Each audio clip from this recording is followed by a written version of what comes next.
වල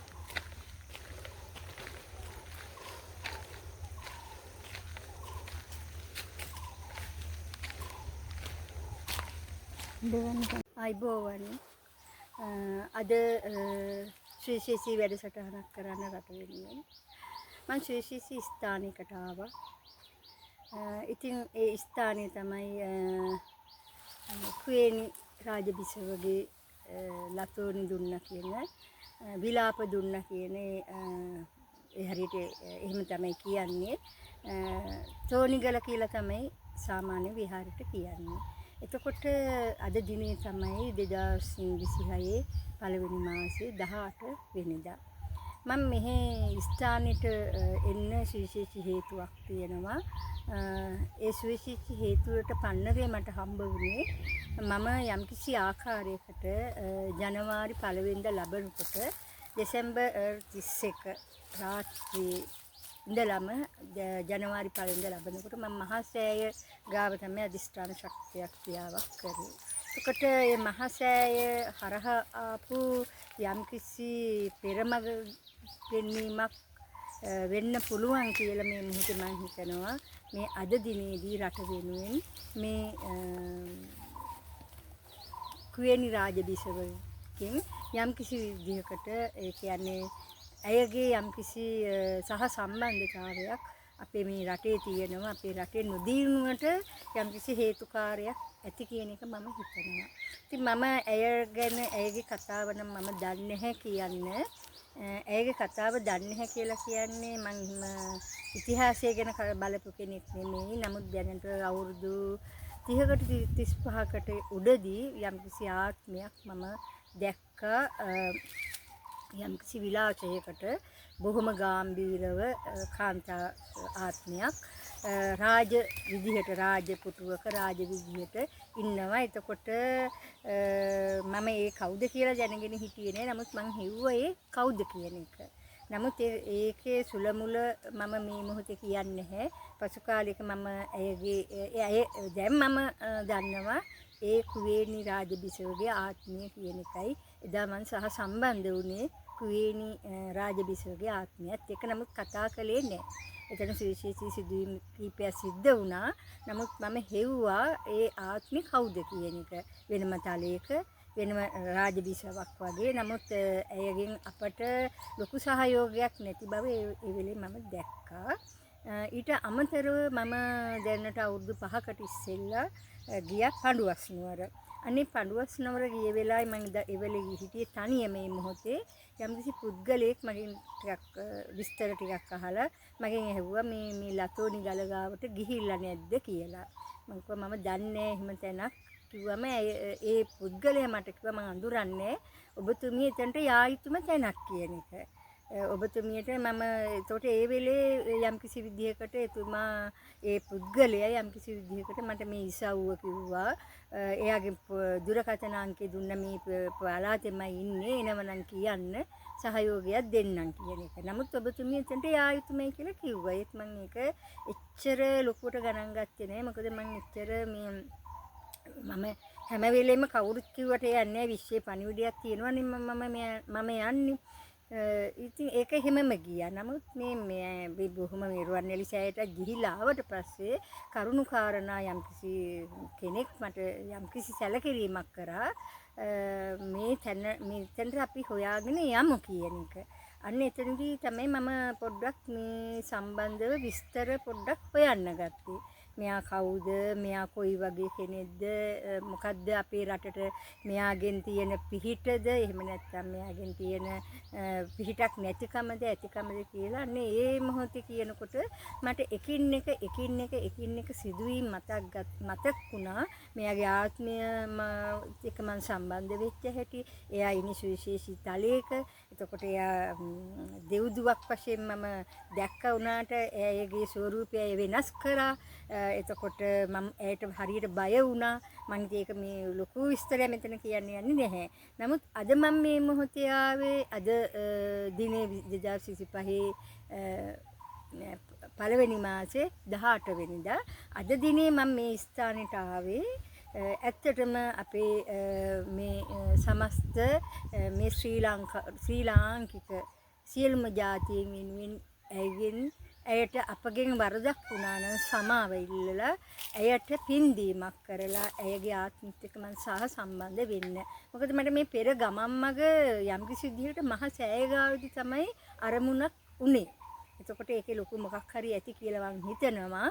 අන්නේ හේතුව මත තමයි මම තාම ඒ පිළිවෙල කරේ නැහැ. මම පහන් ටිකක් ආලෝක කරලා මේ තෝනිගල එතකොට ඇයට මම ඇයගෙන් මම ඉල්ලනවා මුළු මේ අපේ ශ්‍රී ලාංකික සියලුම ජාතීන් වෙනුවෙන් සමාවායේ දීලා ඇයට මොකක්ද අපෙන් කෙරෙන්න ඕනේ? අපි මොකක්ද ඇයට කළ යුත්තේ? අපි ඇයගේ යම්කිසි අපට තියෙනවා නම් මොකක් හරි ඇයගෙන් වෙන විපාකයක් අපි ඒක එහෙනම් ඒක දුරු කරගන්න ඕනේ. ඉතින් ඒ ආත්මත් එක්ක සම්බන්ධ වීමේ හැකියාව මට තියෙන හින්දා මට පෙර ගමන් මග මහසෑයෙන් හම්බ වෙච්ච හින්දා මම මේ වැඩසටහනත් මේ තෝනිගල ඉඳලම තමයි මේ වැඩසටහන කරන්නේ. ඉතින් මම හිතනවා යම්කිසි ආකාරයකට මේක හැම දිනාටම තව තියෙන මට ගොඩක් විස්තර කියන්න මගේ රටේ මා දකින දේවල් මට පණිවිඩ එන දේවල් මම දකිනවා මම ඒවත් මේ මොහොතේ හෙලි කරනවා. අනේ හෙලි කරලා යම්කිසි මේ කුවේණි රාජබිසවගෙන් පිහිටක් අයදින්න තමයි සියලුම රටවැසිය වෙනුවෙන් මම මේ මොහොතේ මේ ක්‍රියාත්මක වුණේ. එතකොට ඇත්තටම ඇය හරිම බලගතුයි. ඇයගේ ආත්මය හරිම බලගතුයි. මොකද මම ඒක දැක්කා. ඇයගේ ආත්ම ස්වරූපය මම දැක්කා. ඇය හිටපු විදිහ මම දැක්කා. ඒකින්ද ඇය හරිම බලගතුයි. ඇයට හැබැයි මම දැක්ක දේ තමයි අපි ගැන පැහැදීමක් තිබෙන්නේ නැහැ. ඒක මොකද්ද කියන එක අපි මට හිතෙනවා ඒ ආත්මාත්මික සහ සම්බන්ධ වෙවි. මම ඇයට පින්දීමක් කරලා ඇයගේ ආත්මය අපි දන්නේ නැහනේ ඇයගේ ඒ ආත්මෙ හිර වෙලා ඉන්නවද? එහෙම නැත්නම් ඇය අපට වෛර කරනවද? අපේ මේ හෙළ ජාතීන්ට වෛර කරනවද? මොකද්ද කියන එක අපි දන්නේ නැහැනේ. ඒකින්ද අපි මම ඒ තොරතුරු සොයන්න තමයි මේ කුවේණි ඒ කියන්නේ ලතෝනිගල කියලා කියනවා. එතකොට මෙතනට කියනවා තෝනිගල කියලා. මම මෙච්චර දුර බැහැරාවේ මගේ රට වෙනුවෙන්. ඒ වගේම මම අදිෂ්ඨානයක් කරලා තියෙනවා. මම මාසෙකට දෙපාරක්වත් මහසෑය ගාවට දැන් යනවා. මට විශ්වයේ දේව මණ්ඩලෙන් පණිවිඩ එන්නේ නැහැ. දැන් මම මහසෑය හරහා තමයි මට යම්කිසි පෙර ගමන් මාර්ගයෙන් මේ ගමන් මාර්ගේ මට සලසා ගන්න හේතුකාරක උනේ, ඉදිරියටත් හේතුකාරක වෙන්නේ. ඉතින් මේ ඒකින්ද එතකොට මේ තෝනිගල මේ යම්කිසි විදිහට හරි පාළු පරිසරයක්. ඇත්තටම කවුරුවක්වත් ඇත්තෙත් නැහැ.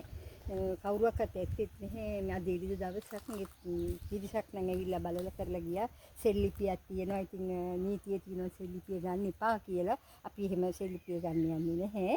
මට ඕනේ මේ කතාව කියන්න. එතකොට අද රටේ තත්ත්වය අනුව බලනකොට මේ රටේ ඇත්තටම මා දකින එක පැත්තක තියෙනවා විපිරියාසය. මොකද කුමන්ත්‍රණකාරී වැඩපිළිවෙලක් සිද්ධ වෙනවා අපට හොරා.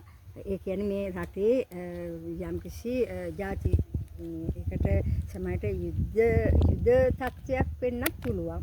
එතකොට ඊට අමතරව යටි සූත්‍ර වැඩ කීපයක් සිද්ධ වෙනවා.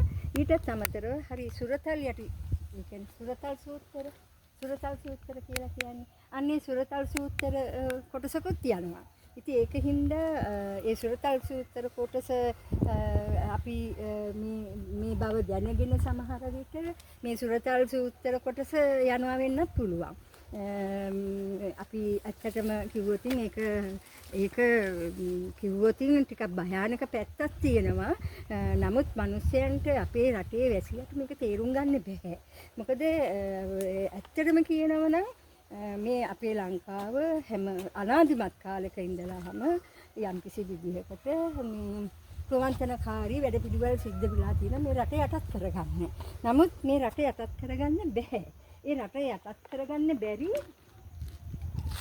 අපේ බුදු පියාණන් වහන්සේ ලෝතර තථාගත බුදු පියාණන් වහන්සේ අපේ මේ ධර්ම දීපේ ආශිර්වාද කළා තියෙනවා.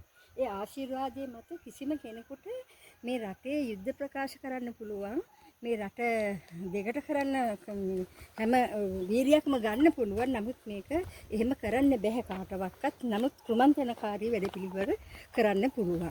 ඉතින් ඒකට යම්කිසි විදිහකට යටිසූත්‍ර වැඩත් සුරතල් සූත්‍රයක් තියෙනවා. ඒකින්ද ඒක තේරුම් ගන්න ඕගොල්ලෝ. ඒකින්ද අපිට යම්කිසි විදිහකට ඉදිරියේදී භයානක පැත්තක් බොහෝ වෙලාවට එන්න පුළුවන්. ඉතින් මම අන්නේ හේතුව හින්දා තමයි අද මේ කුවේණී රාජබිසවගේ ආත්මය හම්බ වෙන්න ආවේ. මොකද ඇය හරි බල සම්පන්නයි. ඇය කාට හරි බලයක් දෙනවා. මේ රටේ යම්කිසි විදිහකට හෙළයන්ට විරුද්ධව යම්කිසි බලයක් දෙනවා කියලා හිතන්න පුළුවන්. ඉතින් ඒක හින්දා අන්න ඒ මතාන්තරය අපට විශ්වයේ දන්නවා. නමුත් විශ්වයේ දෙවිවරු ඒකට එලි කරන්නේ. නමුත් මහසෑයකදී යම්කිසි මාර්ගය සැලසිච්ච හින්දා තමයි මම අද මේ මොහොතේ මෙතනට ආවේ. එතකොට මම දැන් තව තියෙනවා පහන් පූජාවක් කරනවා. මේ ස්ථානයේ තැනක් තියෙනවා. අයියනායක දෙවියන් කියලා තමයි ගහලා තිබ්බේ. පහන් පැලක් තියෙනවා. ඒ පහන් පැලේ පහන් පත්තු කරලා මගේ ශක්තිය තමයි බුදු ගුණ ශක්තිය. බුදු ගුණ ශක්තියෙන් වන්දනාවක් කරලා ඇයට මම සමාය ඇදලා පින් දීලා පිටක් ඉල්ලනවා. මේ බල සම්පන්න භාවයේ කාටවත් දෙන්න එපා. අපේ මේ රට මේ හෙළයන්ගේ රට. එහෙනම් අපට ඒ සාමකාමී භාවය ඇති වෙලා අපට යම්කිසි විදිහකට සහනයක් වෙන්න අපේ මේ රටට කියලා. මොකද සමහර අය කියනවා පොඩක් කර දැන් නමස්කාරයි. ඒ වගේම තමයි මේ රටේ මේ දේවල් වලට අපි මම කියවන ආධ්‍යාත්මික පිරිසක් ඉන්නවා. ඒ ආධ්‍යාත්මික පිරිසගේ යම් කටයුතු තියෙනවා මේ මොහොතේ අපේ රටේ සාමය වෙනුවෙන් යම්කිසි විදිහකට ඒ සාමය පවත්වා ගැනීමට යම් දේවල් කෙරෙනවා. එතකොට හොඳට මතක තියාගන්න අපිට හැකියාවන් තියෙනවා. මේ හැකියාවන් හැමෝටම නැහැ. එතකොට මට තියෙනවා මේ උපදින ආත්මත් එක්ක සහ සම්බන්ධ වෙලා ඒ අයගේ ආශිර්වාදය අරගෙන මේ රටට යමක් කරන්න හැකියාවන් තියෙනවා. නමුත් සම්පත් නැහැ. නමුත් මේ හැකියාවන් යම්කිසි කෙනෙක් මේක දන්නවා. නමුත් ඒ අයට උවමනාවක් නැහැ මේ හැකියාවල් වලින් ප්‍රයෝජනයක් අරගෙන මේ රටේ තියෙන මේ වාතාවරණය නිවාරණය කරගන්න. ඔබලට මතක ඇති මම රිටිගල ගිහිල්ලා යම්කිසි වැඩසටහනක් කරා 2024 දී. මම ආපස්සට මේ වැඩසටහන සමාජගත කරාට පස්සේ මට කිසි දෙයක් මතක නෑ. නමුත් මම ඒව මතක් කරගන්නේ නැමෙත ඒ වැඩසටහන බැලීමෙන්. මම මේ ළඟකදී ඔය වැඩසටහන බැලුවා. මේ ඒකේ තියෙනවා මගේ විශ්වයේ හඬ සිංහලෙන් ගැහුවත් කරන්න පුළුවන්. විශ්වයේ හඬ ශ්‍රී නමෝ මාතා සූපත් කරන. ඒකට ගැහුවම බලන්න රිටිගල මහසෝන් ආත්මය රිටිගල සහ සම්බන්ධ වෙච්ච වැඩසටහනක්. ওই වැඩසටහනේදී මම කියලා තිබ්බා මහසෝන් ආත්මය සෝන කුමාරයා යම්කිසි විදිහට කඳු සේරම කැපුවා කියන එක. රිටිගල කන්ද කැපුවා. මගේ අවසරය අරගෙන රිටිගල කන්ද සේරම හිර කරලා තියෙනවා. එයා සේරම කපාගෙන ගියා යම්කිසි ශක්තියකින්. ඒකට ඒ වෙලේ මම කියලා තියෙනවා මම මේ වැඩසටහනට යම්කිසි හේතුවක් ඉඳන් මම ඒක දැක්කේ 2024 මම කියලා තියෙන මේ වගේ ප්‍රචණ්ඩත්වයක් එක්ක ස්වභාව ධර්මයේ කැළඹීමක් මේ හා සමානම එන්න පුළුවන් කියන එක. ඒකට ඒක ආවා. නමුත් ඒ මොහොතේ ඕක බලලා තේරුම් අරගෙන මාව හම්බ වෙලා ඒ අනුව කටයුතු කරා නම් බොහෝ දේවල් අපිට මග අරගන්න තිබුණා. මම මේක පණිවිඩයක් දෙන්නේ ඒක ආපස්සට ගිහින් බලන්න කියලා. මම මේ මොහොතේත් පණිවිඩයක් දෙන්නේ අපේ රටේ වාතාවරණය එච්චර හොඳ නැහැ කියලා කියන්නේ යටි සුරතල් වැඩක්, යටි සූත්‍ර වැඩක්, කුමන්ත්‍රණකාරී වැඩපිළිවෙලක් රට දෙගඩ කිරීමේ වෑයමක තියෙනවා. ඒක විශ්වයේ දකින්න හින්දා තමයි අද මේ කුවේණී මහා බිසවගේ රජ බිසවගේ ආත්මය සොයාගෙන මම එන්නේ. එකම මූලික හේතුව ඒක. කුවේණී රජ බිසවගේ ආත්මය සොයාගෙන එන්න එකම හේතුව ඒක. මොකද ඇය බල සම්පන්න භාවයක් දෙනවා. ඇයගේ ආත්මය හරි බලගතුයි. ඇය බල සම්පන්න භාවයක් දෙනවා කාට හෝ. අන්නේ බල සම්පන්න භාවයේ උඩ විටින් විට මේ ප්‍රහාර අපිට එල්ල වෙනවා කියන මතේ මං ඉන්නවා. ඒක හින්දා යම්කිසි විදිහකට හැම දිනාටම මම සුවපත් වේවා සුවපත් තරණ තුලින් කියලා මේ වැඩසටහන මම නිම කරනවා අදට දෙවෙනි කොටස වශයෙන් මම ඊළඟ තා මට කියන්නේව තියෙනවා මේ කාලේ මදි මට ඒක හින්දා මම ඊගාවට පහම් පත්තු කරලා පින් දීලා අපි අනුමෝදන් කරලා සත්‍යයක් අදිස්ථානයක් කරලා යම් කිසි විදිහකට මම කුවේණිගේ ආත්මයත් එක්ක සම්බන්ධ වෙන්න ගොඩාක් උත්සාහ කරනවා. එහෙම මගේ බුදු ගුණ ශක්තියත් එක්ක ඒ ආත්මය සම්බන්ධ වුනේ නැත්නම් මගේ චක්‍ර අවදි කරගෙන හරි මම මේ සටන ගෙනියනවා. ඒකින්ද හැමෝම තේරුම් ගන්න මට සම්පත් නැහැ. මම සම්පත් ඉල්ලන්න යන්නෙත් නෑ. මේක තෝරා බේරාගෙන ඔයගොල්ලෝ මේ අනුව යම් කිසි කෙනෙක් බාර අරගෙන කරන්න පුළුවන් නම් මගේ යන ගමන් වියදම් මොකද මට තව තැන් තියෙනවා යන්න. ඔබලට මතක ඇති මම සෝන කුමාරයා මට පණිවිඩයක් කිව්වා නාගදීපෙ එන්න කියලා. මට ඇයගෙන් ඔහුගෙන් සෝන කුමාරයාගෙන් යම්කිසි ඉල්ලීමක් කරා නාගදීපෙ එන්න. නාගදීපෙ ලොකු බලයක් තියෙනවා. අදටත් මේ නාගදීපෙ මේ ඔක්කොම රැකිලා තියෙන්නේ මේ සෝන කුමාරයාලා වගේ අයගේ යම්කිසි ශක්තියක් හින්දායි කියලා හොඳට මතක තියාගන්න. ඔහු දමනය ඔහුගේ යම්කිසි ඒ රිටිගල වැඩසටහන බලන්න.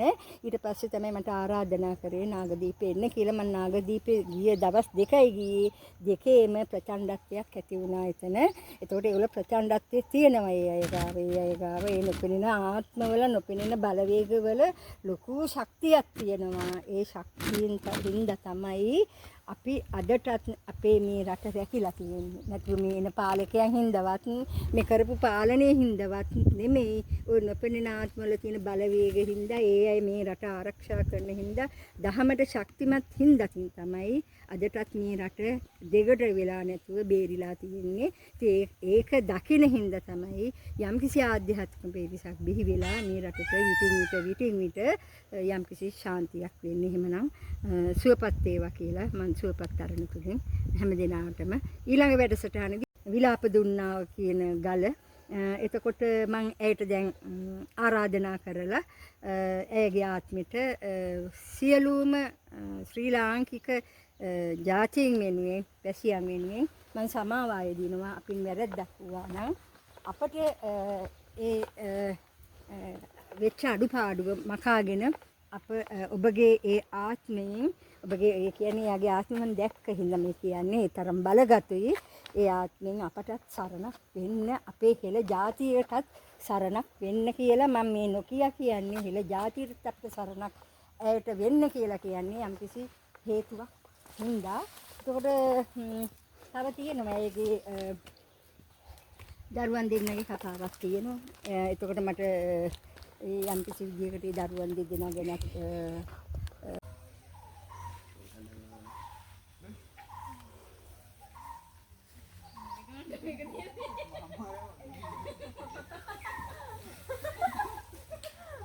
baru pasti